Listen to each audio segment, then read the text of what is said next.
Well, it does appear that the Supreme Court will uphold the lower court's decisions on at least two of the provisions and keep those provisions enjoined, those provisions that make it a crime, a new state crime, to not have documents and other matters.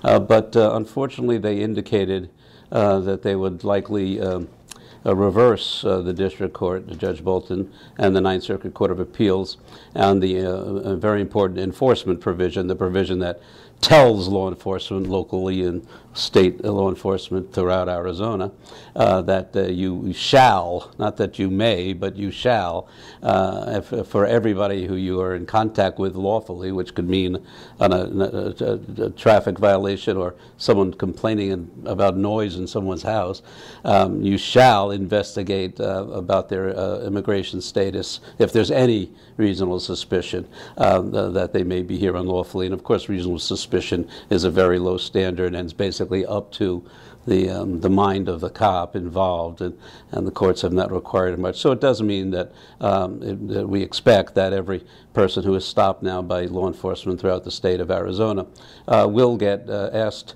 to prove their legal status, which is turning the presumption of innocence on its head. They'll take people in first and then make them prove themselves innocent second. And we know, as we've seen all too often in the big experiment in this state, i.e. Joe Arpaio and Maricopa County, who has been operating under this same mandate on his own for the last 4 years here, that the major indicator to these folks about immigration status is skin color. And if you're brown, you're going to get asked and stopped. If you're not, you will be not.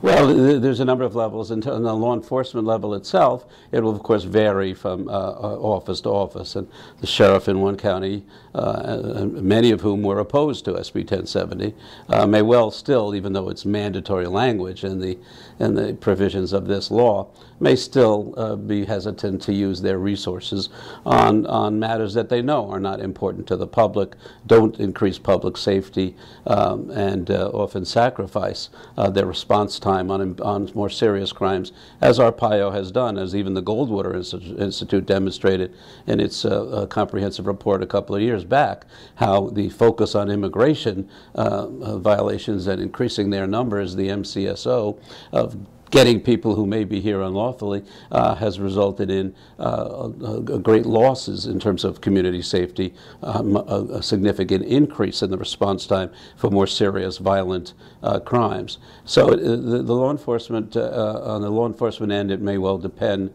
on which agency. It certainly will increase because it is mandatory language and allows private citizens to sue local law enforcement if they think they're not doing enough to enforce this provision of SB 1070. So it certainly will increase the incentive for local and state law enforcement, DPS, to stop people of color, and to, once stopped, make sure they're held long enough, and that could be the 10 minutes that Mr. Clement, the lawyer for the state, claimed in the Supreme Court, or the 2 or 3 days, as we just saw a recent incident here in Arizona of the relative of a